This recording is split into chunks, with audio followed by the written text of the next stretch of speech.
inevitable.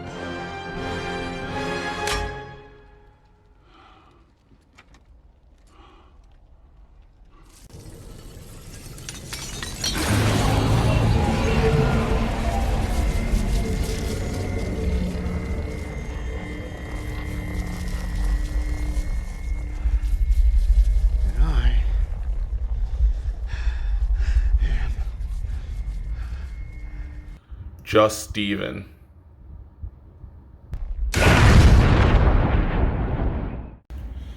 Alright, okay. I know you guys are thinking a lot of different things right now. Like two movie reviews in a row. Unprecedented. I try to switch it up and rotate through different types, but you know what? I'm starting to realize sometimes I just go off the books. I'm unhinged. I have no rules, okay? And second off, you're thinking, in my last video, I said, I'm gonna review something bad because I keep reviewing good things, and now I'm reviewing something from the MCU, which you guys can pretty much tell that I like it. You know I like the MCU. So what is it? Did you lie to us? Short answer, yes. Yes, I did lie to you. I said that I was gonna review something bad. I'm not this episode because you know what? I'm weak. I hop on trends real quick. I just saw Black Widow and I just finished watching Loki, and you know what? I wanted to talk about it because it's still hot right now. And I'm still hot on it right now. And you know what? I'm gonna do it. Simple as that. I'm sorry. Maybe the next one will be a bad one. Don't be mad at me, please. But, you know, I have the bad one planned. I promise you. I'm already in the middle of working on it, but I just finished watching Black Widow, and I want to talk about it. And I want to talk about the rest of the MCU shows. So, I'm sorry. You know I love you guys. I do. Just be patient on the bad one. But these are going to be good. Okay, I promise. Anyway.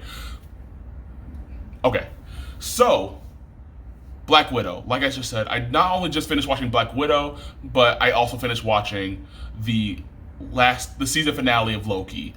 And both were very good. And I want to talk about it. I want to kind of do a review on not only Black Widow, but then let that lead off to discussing not only Loki, but also the rest of the MCU shows and just the state of Marvel in 2021 so far and what they've been releasing.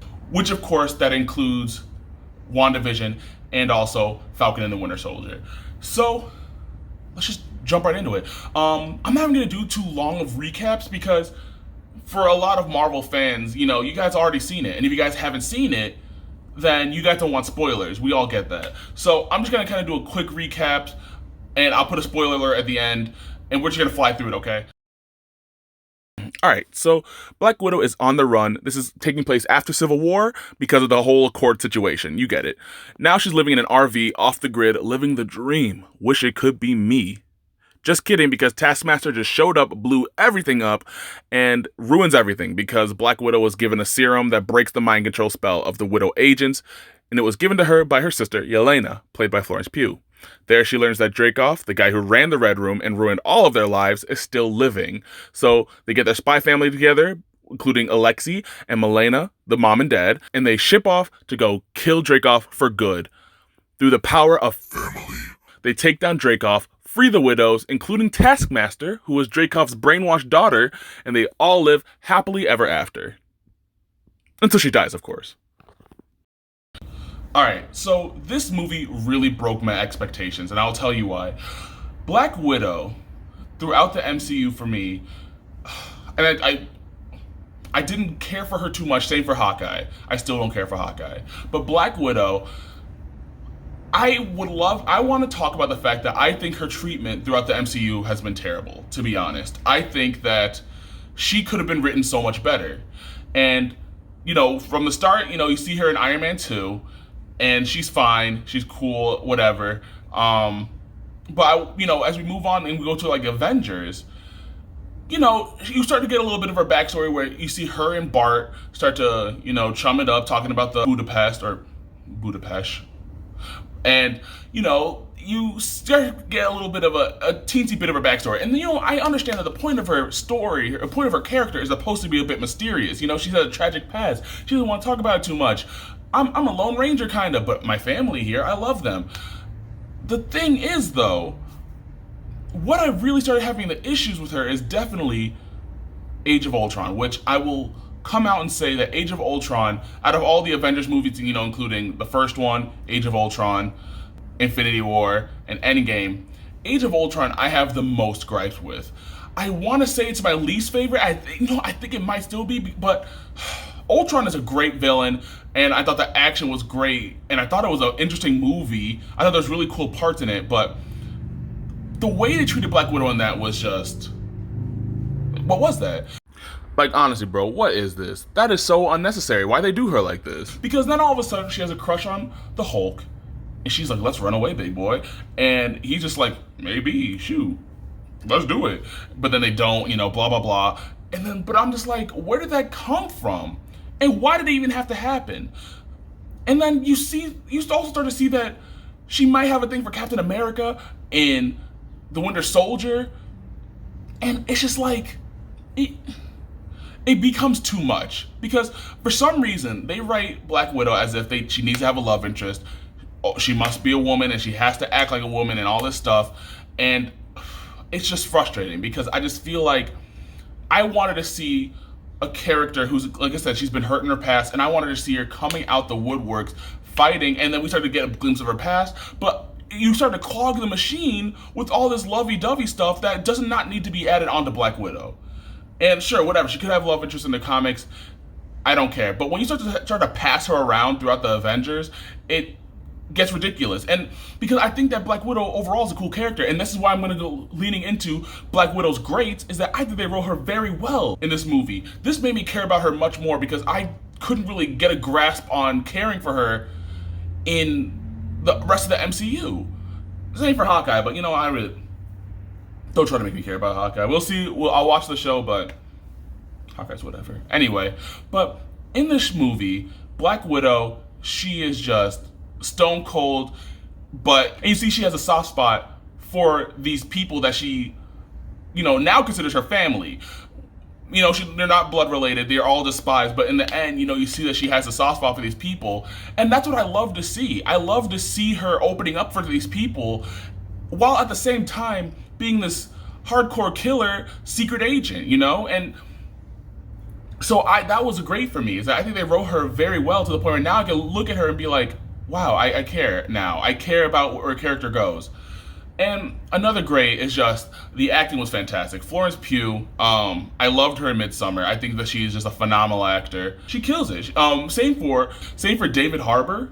Very funny. The way he delivers his lines, along with the accent, and the way, it's just the natural cadence of how he speaks. It's just perfect. I think everyone was perfect, but those two really just stood out to me when it came to their acting chops. And also, last person I really want to shout out with their acting chops was, I want to shout out Ray Winstone. He plays Dreykov, and I think he really just brought his A game. He really brought an ambiance of just danger when he speaks. This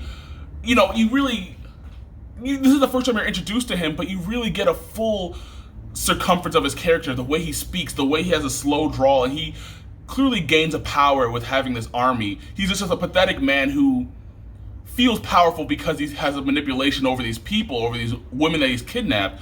And I just think that the way he acts, I felt the fear when I listened to him talk. I thought that he just really sold those lines, and he sold it to me. I was like, wow, this dude genuinely is a terrible person, and if I saw him in the street, I'd leave him alone, because I don't know what he has on. He scares me. So anyway, yes, so that's my second great. It's the acting. The third great would be visual effects. That's an obvious one. I really love visual effects of Marvel. I think they do a great job with it. So I'm not even gonna get too deep in that one. Everyone knows, great visual effects. Now, let's move on to the gripes though, which honestly was not a lot, because again, I thought there was gonna be some gripes. I was already kind of annoyed when the movie was announced, just because I was like, Black Widow's been done so dirty. They killed her off in Endgame, which I was just like, I wish they would have killed Hawkeye. I don't care about him. I don't. But I wanted to like Black Widow. It's just her writing was bad, and then they killed her off in Endgame, so I was like, well, they just kind of cut off anything that, any more chances for me to like her. But Black Widow came in and changed all that. It just makes me sad that, here kind of leads to the gripes, I almost wish that they could have just released it before she died. And I know that they wrote it to have the sentimental effects of after the fact that you know that she's dead, which I think that they did well in the sense the fact that they. At first, I thought that was like, what's the point of watching it? Because you know she's not going to die in this movie. There's no peril, there's no stakes to the Black Widow character because you know that she's not going to die because she dies later. But they kind of moved the peril away from her to the rest of her family that she's trying to keep safe as well. So you're just thinking, okay, I don't want them to die because you don't know if they're going to die yet. You don't know them. So, but the thing is, I still gripe with the fact that, and I don't want to gripe this movie too hard just for the past actions of MCU, but nonetheless, though, it bothers me how they treated her before and they treat her great now that she's dead. I'm going to write that down as a gripe, but that's not really a full gripe for the movie because, I like to just stick this as a standalone movie, but that still bothered me as well. So that's a gripe. And second off, there's just one specific line that I thought was kind of goofy. And hold on, let me pull it up. So this line just kind of felt a little bit out of place. It felt a little bit much. It's the line where Dreykov is like, let me make sure I get the quote right. The only natural resource of the world has too much of. Goils. You know what I'm talking about? That quote. I thought it was kind of goofy just because, this movie clearly already states the fact that, sex is in bed. We know that. And so is trafficking. Hot take, trafficking people is bad. And so the thing is, it's pretty much evident when you watch the movie, especially in the beginning, when they play the intro with the cover of Smells Like Teen Spirit and you see all these girls being trafficked and moved and turned into these super soldiers, and it's so scary and it's sad. That was very moving. So I'm just saying that specific line I just felt was kind of unnecessary because it's very on the nose. It was something that's like, okay, I already know this already. It's show, not tell, and I already saw it already. So that just one line was just kind of goofy, kind of took me out just for a bit. I was right back in it afterwards, but it was goofy to me. And with that, honestly, that's all my gripes. I honestly really liked the movie. The movie was so much better than I thought it was going to be. Because again, I just didn't expect something. I didn't expect them to also start treating Black Widow right after what I felt from the rest of the MCU. And right there, I got it. It was awesome. And so honestly, I would give it a 96%. Just because 95 is my base, I give it 96 because it subverted my expectations of what I thought it was going to be. It was so much better than I thought. And honestly, I would definitely say one of my favorite standalone Marvel introductory movies. They have a lot of the introductory, you have the Iron Man, Captain America, Black Panther, and they have the introductory movies that leads into all the Avengers movies. Black Widow is ranked pretty highly, along with, Black Panther and Thor Ragnarok, which, I know Ragnarok has a large ensemble of characters with the Avengers, but nonetheless, it's still a standalone Thor movie. Well, and the Hulk too, but nonetheless, I actually love Black Widow a lot. So that's my review for that movie. So with that said, what I really enjoyed about that movie is the fact that, and spoilers for everyone again who hasn't seen it, this is leading into my review of the rest of the Disney shows. And Black Widow is the first of the movies that are being released to actually start to show a connection between the Disney Plus shows. And what I'm speaking of is Falcon and the Winter Soldier, because at the end, in the end credit scene, we see Valentina come to recruit Yelena to join her little Avengers team of her own, because she also recruited the U.S. agent, who is also the knockoff Captain America from Falcon and the Winter Soldier. So what comes to my attention is the fact that she's kind of building a knockoff Avengers team, and what I'm hoping is to see, Thaddeus Ross, who is in the comics the Red Hulk, he ends up getting recruited, maybe Hawkeye's daughter gets recruited, and they end up getting a whole team going on. But nonetheless, though, I really am getting excited about the shows because you start to see them start to tie in. So with that said, let me speak on the Falcon and the Winter Soldier. I'm not going to do a recap. It's fine. Overall, I like that show too.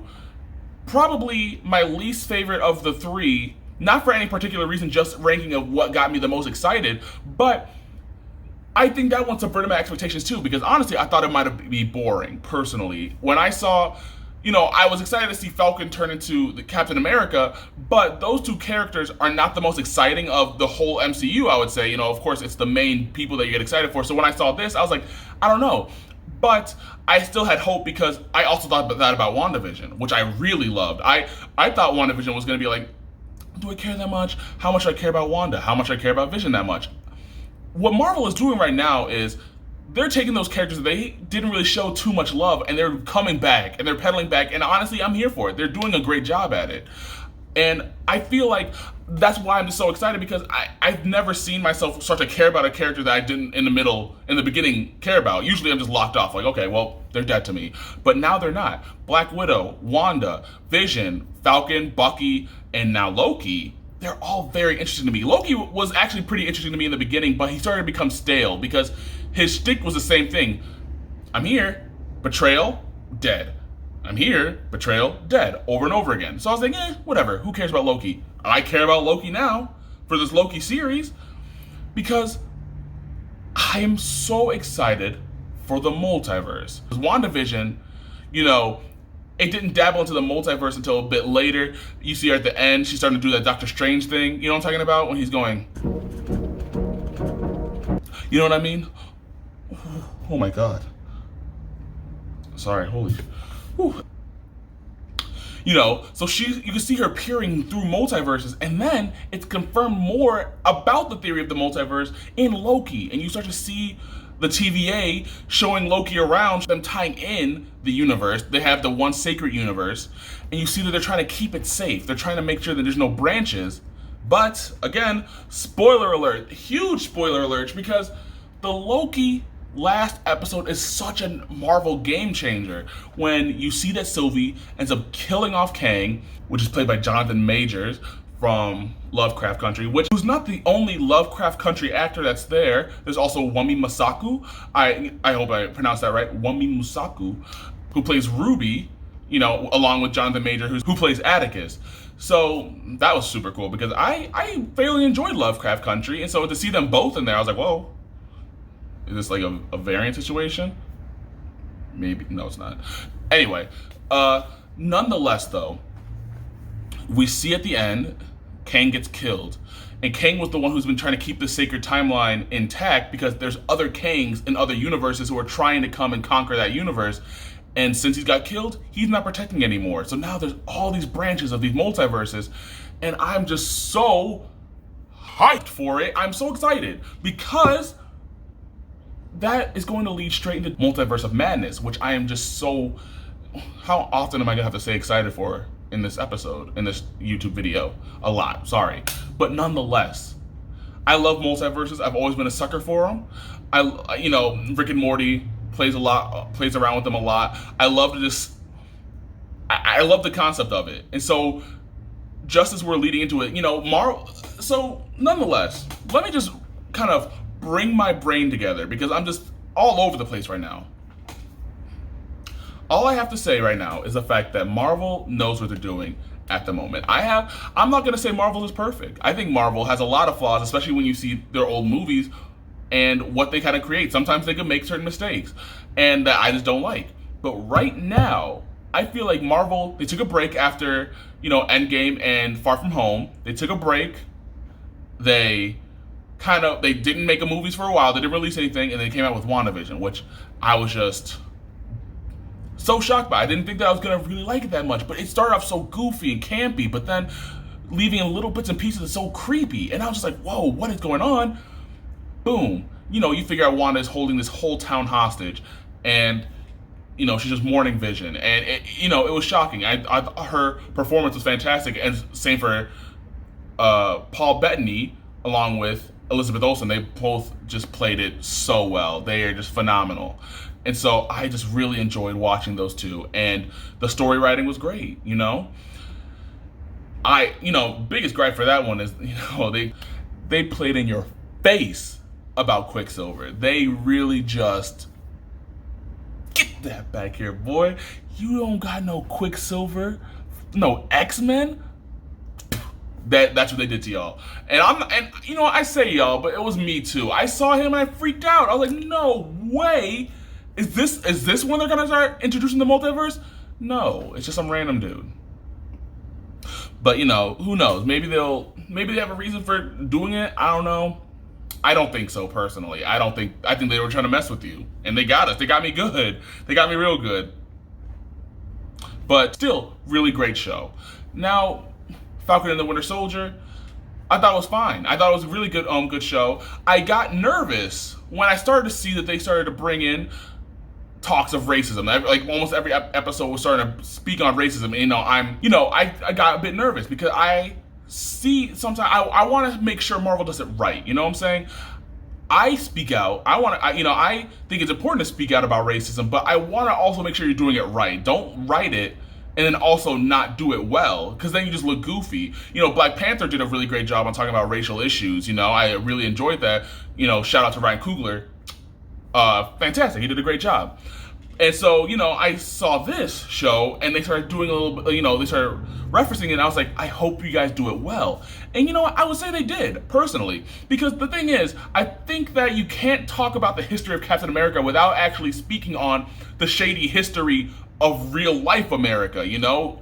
America, I don't have to get into it. I think everyone knows America does not have a good history when it comes to how it's come to be on this quote-unquote melting pot. And so I feel like, you'll be doing yourself a disservice if you pretend like Captain America himself, that title would also have the same squeaky clean history. It doesn't, And so I think that was actually very smart for them to do so. I think that they did it a really good job, and I think they did it well, So I actually give them props on that. At first I thought it was going to be bad. I thought it was going to be kind of like fake activism where it's not going to be good. I actually thought it was actually pretty interesting, to make sure you added that, And so I thought it did well. I thought it was pretty good. Like I said, still the least favorite of my shows, simply because, it wasn't the super sci-fi adventure action that no, I'm not going to say action, because it was jam-packed full of action.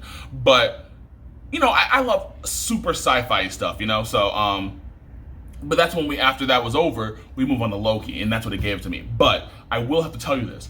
From the trailer, the trailer gave off a cosmic horror type deal from Loki. I thought that Loki was going to be this kind of dark, gritty, and it started off as such. It started off creepy, started off kind of weird. Again, cosmic horror. So I really was hyped for it, and I felt like and this is going to be one of my gripes, that they kind of dipped off on that genre, leaned back towards on a comedy, or almost like a buddy cop comedy, along with Mobius, which is not bad, but it's just from the trailer I thought a little bit differently. So I was a bit disappointed towards the middle, especially with the second to last episode, which I'll have to say is my least favorite of the series, because I thought it was fitting that Loki would end up falling in love with the Loki variant, Sylvie. I think that's fitting. He's a narcissistic man, a narcissistic god, and so of course he would fall in love with someone who's the exact same. They actually point that out in the series. I thought that makes sense. However, and this is my same issue when I had with Black Widow, with her throughout the MCU, there doesn't always have to be a love interest. Sometimes I get kind of tired of watching characters fall in love, and we waste time in the story to do this. Call me unromantic, I don't care. Sometimes I just don't really need to see it. You can hint at it maybe, which is why I liked Into the Spider-Verse so much. They didn't stop for a love interest. Of course, if you want to think that there's, because he had a crush on Gwen Stacy, so, you can hint at the fact that, there's something going on, but you don't have to stop the whole show for it, and they didn't stop it for Into the Spider-Verse, but they felt like they stopped it for Loki. They had that long scene where they're talking, and the kiss scene, and it's for me, it was like, come on, let's move it along. I really don't care that much. You can hint at it. I'm fine with it. I think it's still a funny idea that he falls in love with Sylvie, but nonetheless, I just felt like it was a little bit too much. But so the second to last episode had a lot of it, but the last episode brought it right back for me. It was insane. It was insane because it kind of breaks the boundaries for all the movies moving forward, and I gotta talk about Jonathan Majors' performance, because most of that episode takes place around a desk. They're just sitting around talking at a desk. How is that interesting? I don't know, but he kills it so well. It was interesting, shockingly enough. Almost about, of the 40-minute episode, it was about 30, almost maybe 25 to 30 minutes of talking around a desk, and he kills it. So he's fantastic. And so I would say that was a huge great. And then again, the way that they played the multiversal rift, and you see Loki come back, and he's like, and again, major spoiler, Loki comes back and he's trying to talk to Mobius and B-15. He's like, what is going on? And they don't know him because he's in the wrong universe. And oh my, and you see a large Kang statue standing where the timekeeper should be, you know, these giant space lizards. And so I'm just like, whoo! What a twist, you know?